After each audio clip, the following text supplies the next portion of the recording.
Selamat datang di episode horor sejarah hari ini. Kita akan membahas kisah mengerikan di balik terciptanya sebuah opera hantu yang sangat terkenal di Paris pada abad ke-19.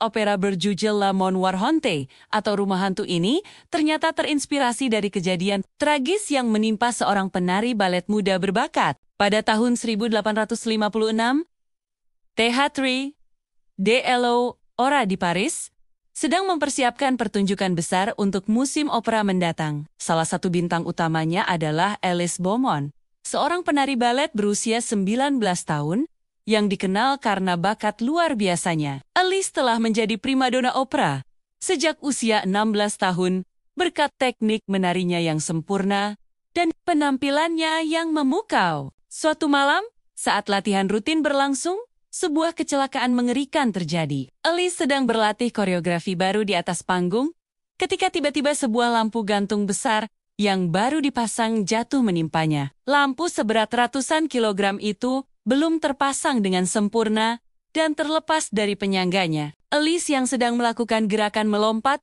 tidak sempat menghindar. Ia tertimpa lampu tersebut dan tewas seketika di tempat. Kejadian nahas itu disaksikan langsung oleh puluhan kru dan penari lainnya yang sedang berlatih. Mereka histeris melihat tubuh Elise yang remuk di bawah puing-puing lampu kristal. Beberapa orang pingsan karena syok. Latihan langsung dihentikan dan gedung opera ditutup selama beberapa hari untuk penyelidikan. Kematian Elise yang tragis membuat seluruh kru opera dan masyarakat Paris trauma. Banyak penari yang enggan tampil di panggung itu lagi. Beberapa bahkan mengundurkan diri dari opera karena takut bernasib sama. Penonton pun mulai enggan datang ke gedung opera yang dianggap membawa kesialan. Selama berminggu-minggu, pertunjukan opera di Paris sepi pengunjung. Di tengah suasana duka dan ketakutan itulah, seorang komposer muda bernama Henry Dubois mendapat inspirasi untuk menciptakan sebuah opera baru. Ia sangat tersentuh dengan kisah Elise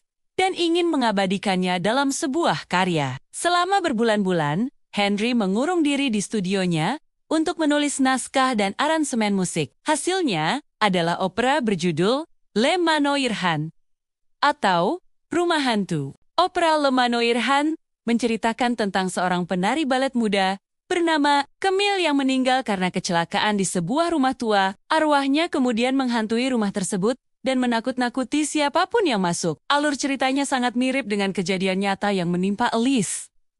Bedanya, rumah tua dalam opera itu sebenarnya adalah metafora dari gedung opera itu sendiri. Meskipun temanya cukup mengerikan, Le Manoir Hanté justru mendapat sambutan luar biasa dari masyarakat Paris.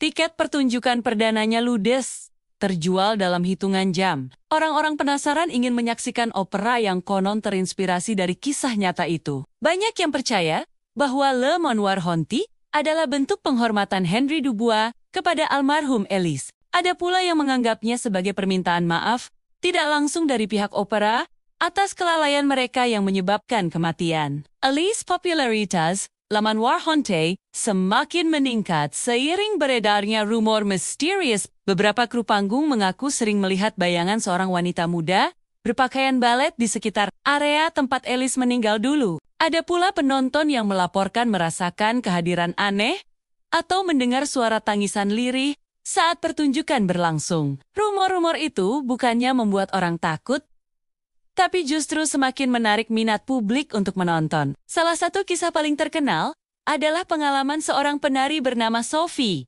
yang berperan sebagai Camille. Suatu malam, saat adegan kematian Camille, Sophie tiba-tiba merasa tubuhnya sangat dingin dan kaku. Ia bahkan tidak bisa menggerakkan kakinya selama beberapa detik. Sophie mengaku merasa seperti ada yang merasukinya. Kejadian itu membuat pertunjukan terpaksa dihentikan sementara. Namun Sophie bersikeras untuk melanjutkan penampilannya dan mengatakan bahwa ia merasa Elise ingin ikut menari bersamanya. Insiden dengan Sophie semakin menguatkan kepercayaan bahwa arwah Elise masih berkeliaran di gedung opera. Banyak yang yakin bahwa Elise senang dengan opera yang mengisahkan tentang dirinya dan ingin terus menjadi bagian dari pertunjukan. Beberapa penari bahkan mulai melakukan ritual khusus sebelum tampil, seperti meletakkan bunga di lokasi Elise meninggal atau meminta izin padanya untuk menggunakan panggung. Meski ada yang takut, sebagian besar kru justru merasa terhormat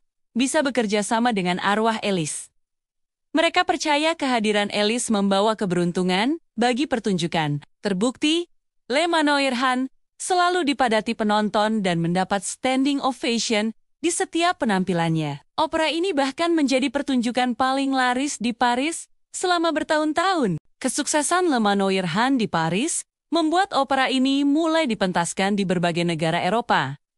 Setiap negara memiliki adaptasi yang berbeda-beda, disesuaikan dengan budaya setempat. Di Inggris misalnya, setting cerita diubah menjadi sebuah manor house khas Inggris. Sementara di Jerman, hantu penari balet diganti menjadi hantu putri kerajaan. Namun, inti cerita tentang arwah penari yang gentayangan tetap dipertahankan. Popularitas Le Manoir-han bertahan hingga lebih dari 100 tahun. Bahkan hingga awal abad ke-20, opera ini masih sering dipentaskan di berbagai negara. Beberapa komposer terkenal seperti Andrew Lloyd Webber mengaku terinspirasi oleh Le Manoir-honte saat menciptakan musikal The Phantom of the Opera yang sangat terkenal itu. Kisah di balik terciptanya Le Manoir-honte menunjukkan bagaimana sebuah tragedi bisa melahirkan karya seni yang abadi. Opera ini tidak hanya menghibur, tapi juga menjadi pengingat akan pentingnya keselamatan kerja di dunia pertunjukan. Kecelakaan yang menimpa Elis membuat prosedur keamanan di gedung-gedung opera menjadi jauh lebih ketat. Hingga kini, Le Manoir-han masih sering dipentaskan dalam berbagai versi modern. Meski ceritanya sudah dimodifikasi, esensi tentang hantu penari balet tetap dipertahankan. Bagi sebagian orang, menonton Le Manoir-han bukan sekadar menikmati pertunjukan, tapi juga mengenang kisah tragis Elis dan ribuan seniman lain yang telah mengorbankan nyawa demi seni. Jadi, jika suatu hari Anda berkesempatan menonton Le Manoir-han atau adaptasinya, ingatlah bahwa di balik cerita hantu yang menghibur itu, tersimpan kisah nyata yang mengharukan. Dan siapa tahu, mungkin Anda akan merasakan kehadiran Elis, sang primadona yang masih setia menari di panggung abadinya.